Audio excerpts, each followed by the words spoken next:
Mainit na balita. Alam mo, pinaglaruan lang sila ni Pangulong Duterte. Natatawa ako eh. Talagang pinakita nila na sila ay walang alam. Hindi, natatawa ako. Bakit nila iniimbestigahan si Pangulong Duterte? Kung may kasalanan siya sa krimen o hindi. Kaya tinatawanan lang sila eh.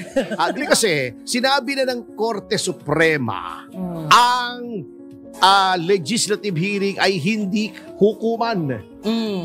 Hindi ito NBI na iniimbestigahan ng krimen, hindi ito pulis, hindi ito piskalya. Kukuha ka lang ng impormasyon para ikaw ay makagawa ng batas. At hindi yata pumapasok sa kukote nitong mga nasa Quadcom kasi mahihina ang kukote.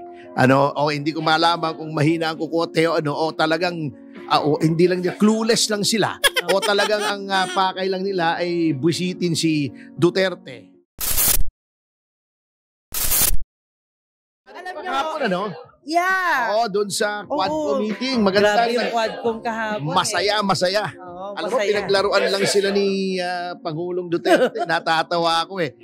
Talagang pinakita nila na sila ay walang alam. Hindi, natatawa ako. Bakit nila iniimbestigahan si Pangulong Duterte? Kung may kasalanan siya sa krimen o hindi. Kaya tinatawanan lang sila eh.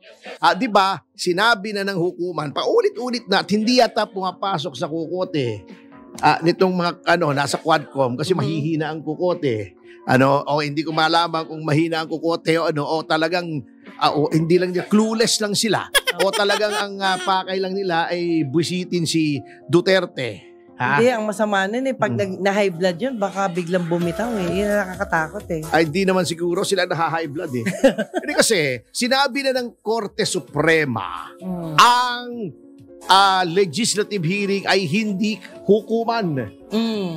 Hindi ito NBI na iniimbestigahan ng krimen, hindi ito pulis, hindi ito piskalya. Kukuha ka lang ng impormasyon para ikaw ay makagawa ng batas. Yung EJK, ano pa bang kinukuha nilang batas? Di ba gumawa na sila? Di ba? Yung kabubuhang EJK ni Dan Fernandez, ni Akop, di ba? Ni sino pa ba? Ni Barbers. Sure. Nitong si huwag kang magbanggit ng pangalan. Alin? Kanila naman talaga yung batas di ba kiniklaim nila? Ba't ko babanggitin? Di ba nakakiti pa sila, dala-dala nila yung batas? Bakit hindi ko babanggitin yung pangalan nila? Proud sila sa batas nila Hindi nila alam nakakatawa yung batas. Tagilid nga po Hindi, di ba diniscuss na natin? Opo. Ang pinagbabawal nila ay EJK. Bawal na naman talaga ang EJK Extrajudicial killing, lahat po ng pagpatay na hindi pinag-uutos ng hukuman, extrajudicial killing. But wala bang batas na nagbabawal sa pagpatay? Meron! Revised Penal Code. Wala bang batas na nagsasabi na kapag public official ay ang gumawa ay maximum penalty, aggravation yan pag public official. Pag wala bang batas na nagsasabing pag may reward system ay yan ay murder, meron na revised penal code. Aggravated ang homicide to murder kung by in consideration of a price, reward, or promise, reward system. So inutil po. After 11th na yata yung kahapon, Opo. Pang-11. After so many hearings, yun lang ang nagawa nyo? Yung EJK bill na kabobohan? Ay, sayang ang pera namin sa inyo. Sayang ang perang ginastos nyo. Panay Jollibee. Yung nakakain nyo sa amin. Sayang yung Jollibee nyo. Kasi wala po kayo nagagawang batas. Kahapon, kala nyo, ginigrill nyo si Pangulong Duterte. Yun bang mga kinukuha nyong impormasyon kay Pangulong Duterte kailangan para gumawa kayo ng batas? Hindi na. Bakit? Nasagot na yun, nakuha nyo na kay Garma, yung sinasabi nyo reward system. Nakuha nyo na yung kinukuha nyo kay Grijaldo, na ayaw naman bigay ni Grijaldo. Tingin ko, madedemanda kayo dyan. Parang tingin ko lang sa aking bolang kristal. Alam nyo, ang aking bolang kristal ay 2. Naku po. Dalawang bolang kristal.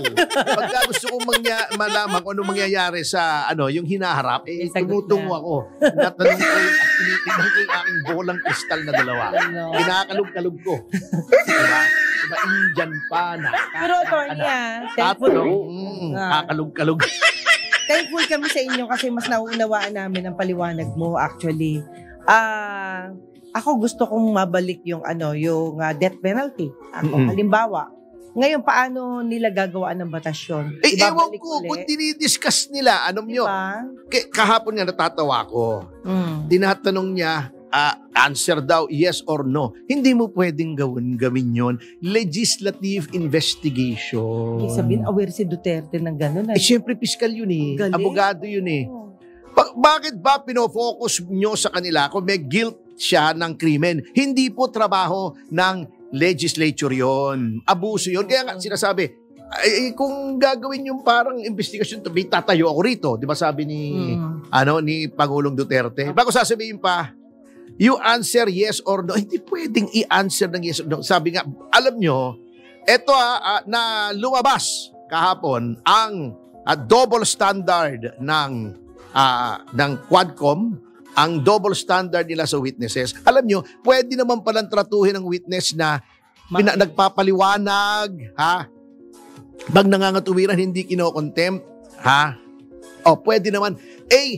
Bakit kay Pangulong Duterte ayos naman ang trato nyo? Ba't sa iba? Dahil kaya nyo. Dahil hindi dating Pangulo. Dahil naalangan kayo. Okay, sasabihin nila, hindi, kasi dating Pangulo yan. Entitled to courtesies. Pero, may equal protection clause po tayo sa konstitusyon. Every person similarly situated should be similarly treated. Anong similar situation ni Pangulong Duterte sa ibang mga witnesses? They are all resource persons. Okay. Yeah. So aside from the equal protection clause, meron po specific na nakalagay sa konstitusyon, dapat tinatrato with respect at dignity ang resource person in a legislative hearing. Eto, dating Pangulo, di nyo masigawan. Pwera lang si Paduano. Ako natatawa nga Hindi, wag daw, dapat daw kalmado. Bakit yung si Paduano? High blood. High blood lagi. Palagay ko to nung pinanganak to, sumisigaw na Habang buhay niya sumisigaw. Palagay ko hanggang mamatay ito. Sumisigaw to Pinaglihi sa sama ng loob ito Yung may mga sinasabi noon, pinaglihi sa sama ng loob. Ayun. Ito naman si Abante, irrelevant naman, Legislative inquiry, magko-quote ka ng Pariseo. Pariseo, Ito, di ba pinakita, may Escalade na bulletproof, may AMG, meron yung mamahaling yung hindi ko alam yun Yung motorsiklong 3 gulong na mamahalin, 1.8 million yata yun. Apo. Meron din si Digong doon saka si Pastor Kibuloy. Meron siyang RAV4, di ba? May mga pinapakita siyang niyayabang niya, di ba?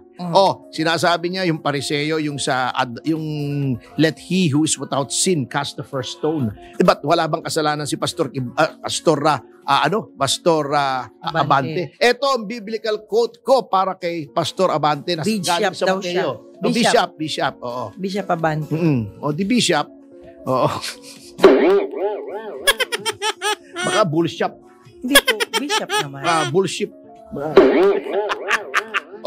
Ship. Ang sabi ko, bullshit anyway, ito ang biblical quotation ko na sa isang bishop na naka-Escalade at naka-Mercedes na AMG pa Okay, sabi sa Mateo mas mahirap mas madali pang lumusot ang isang camel sa mata ng karayom. Nasa butas ng karayom kesa ang mayaman ay pumunta sa kaharian ng Diyos. Sino bang mayaman? Di ba mayaman ka, Pastor Abante? Bishop pala, Bishop. Sige, Bishop na nga. Baka kaibigan si Stephen Bishop. Yung So, ibig sabihin pala, attorney, bago sila nagkaroon ng Quadcom, bago sila nagkaroon ng mga investigasyon na ganyan, so, supposedly, alam nila dapat yung mga sinasabi nila, batas nila. Eto naman si Luistro, nakita pa kami kaninang umaga sa show. By chance. Alam mo, etong si Luistro, kung ikaw ay bobo, akala mo matalino. Pero kung ikaw ay matalino, alam mong siya ay bobo. Kino mo, sinasabi niya, inaano niya ng yung elements daw ng extrajudicial confession, iniisa-isa niya. Extrajudicial confession yan kasi voluntary, yung pag-amin daw ni Pangulong Duterte na siya ay pumatay. Voluntary. Alam niya ang consequences. He is of sound mind. May nakalimutan siya eh. Ang extrajudicial confession po, Congressman Luistro, ay ginagawa during custodial investigation. Hindi po custodial investigation yan. Yan ay legislative hearing. Ayun. Oh, ano sinasabi mo? Besides, tignan nyo yung pinagsasabi nyong nangumpisal si Pangulong Duterte. Sino bang sinabi niyang pinatay niya? May tao ba? Wala po. Oh, wala pala eh. Ayan. Parang libel yan. Pag hindi ma-identify kung sino yung tinutukoy mo, ay hindi libel. Oo, dapat may identity. Pinatay ko si ganito. Halimbawa, pinatay ko si Congressman Paduano. Sinabi ko, halimbawa, may pumatay kay Congressman Paduano. Wag naman sana, ha? Kasi malapit-lapit na rin eh. Na siya ay matapos yung kanyang termino. Kasi last term na niya ngayon. Attorney. Di ba, malapit na matapang. Diretsuhin mo. Siyempre, humihinga naman ako. Oh, Okay, di ba? okay, Malapit okay. na matapos yung kanyang term of office, si Paduano. At saka isang araw yan eh, puputok yung ugat niya sa ulo eh. Tsaka si Kahihiyaw niyan eh. po, si PRRD, lehitimong joker. Oo. Pag sinabi niyang pinatay ko, tas binitin niya, it's either tao o hayop yun. Oo. Diba? Parang di ba minsan sinasabi ko, di ba? Yang si Congressman Luistro, napakapangit ng ginagawa niya sa mga resource persons. So, minsan, siyempre hihinga ka eh. Oo. Sige. Pero alam mo, isang napagtanto ko dun sa, dito sa Quadcom hearing kahapon, di ba nandun si dating Senator De Lima? Opo. Magkamukha talaga sila ni Congressman Luistro. So, Ganon. oh, hindi naman masama yun. Di ba maganda naman si Senator De Lima? Di ba Tama. maganda? At dami nga nagkakagusto sa kanya, di ba? Si Dayan. O Sus, yung si Mario Jonel. O kung di ba naman maganda yun eh, magkakagusto ba naman? Yung mga macho yun eh, ha? Opo. Mga macho papa yun eh. Sus, Mario Josep. Pero nanonood ngayon si Congressman Luistro kasi sabi niya binabantayan daw niya yung programa mo. Kaya nga sinasabi ko eh. Oo, para naman, hindi naman sayang yung pagbabantay niya, naririnig niya yung pangalan niya, di ba? Parang si Dan Fernandez. Oh, diba? yeah. Merong bagong word pala gumagawa nga ako unti-unti ng Dan Fernandez Dictionary. Ala. Parang yung subordination by perjury, di ba? O meron siyang bago, different. Sa Dan Fernandez Dictionary, different. Noun. Ang ibig sabihin sa Tagalog doon, iba na. Bago na. Iba na, oo. Yan. Anyway, alam nyo, Joke yun joke yun. pinaglaruan lang kayo ha, pinaglaruan lang kayo. Natatawa ako doon sa kay yung sinasabi niya. Sabi niya, kino-confirm niyo ba na okay sa inyo pumunta yung ICC rito para imbestigahan kayo? Sabi niya, sipain ko sila. O, kino-confirm ba niyo ba yung sinabi ninyo kay Congressman Manuel na pag binigyan ko ng pamasahe, pupunta kayo sa ICC para magpa-imbestiga? Sipain ko rin sila. Punta ako doon, sipain ko rin sila. Ay, nako. Yun lang yung response niya. Bago si Manuel naman, sinasabi, anong pinagamitan sa confidential funds? Confidential nga eh! Which part of confidential do you not understand? Oh my God. Yung confi o yung dential? Pag nagre-refer ka sa dictionary, sir, alam nila yun. Oo. If not, talagang di nila alam. Paano kaya yun, no? Ewan ko. But Anyway, baka si Vic, pwede bang magmagandang loob ka na, na kunin yung dyaryo? May maganda akong nakita rito eh. Sa dyaryo, na Ayun. trivia lang, medyo malihis naman tayo sa politika. Sapagkat, Opo. alam nyo, pinakita na naman ng Quadcom yung kanyang ignorance kung anong tunay na function ng legislative inquiry. Ang dami nyo ng informasyon. Yung sinabi ni Pangulong Duterte, pagpalagay mo na, di ba? Naniniwala naman kayo kahit kanino eh. Salamat po. Di ba si Garma, naniniwala kayo na may reward system. Bakit tinatanong nyo pa kay Pangulong Duterte? Yung mga sinasabi nyong pinatay niya, etc. Di ba sinabi na niya yun sa Senado under oath, under the same circumstances. Ba't uulitin nyo pa? Ang gusto nyo lang gisahin siya. Ang nangyari, kayo ang ginagisa. Oo. Hindi naman kayo